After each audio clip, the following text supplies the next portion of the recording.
Hello and welcome to the Cornwall Reports news briefing for Friday the 17th of April. The local media headlines today, and the local headlines, it seems, are these days entirely at the mercy of the international headlines. What happens in the Gulf today will be reflected in our supermarkets and bank statements tomorrow.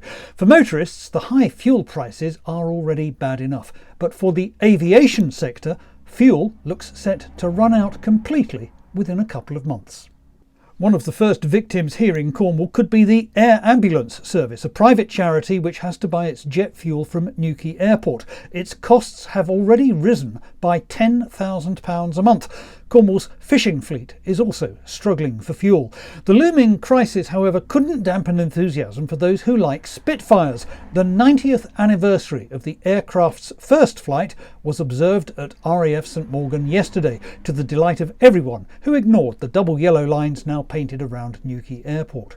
If you live in the Wadebridge area and would like to see more dentists in the town, there's a public meeting you should attend this evening.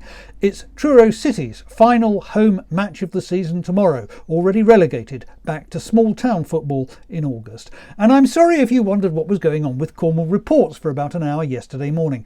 Modern technology is obviously marvellous, except when it isn't.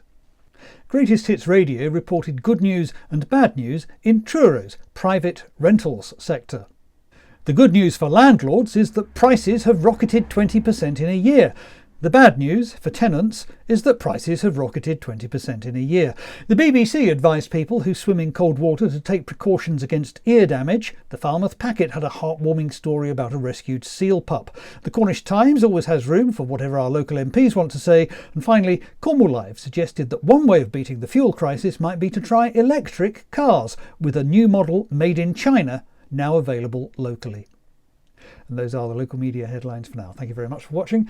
Please share this video on social media. I'll be back again on Monday. Until then, have a great weekend. Bye bye.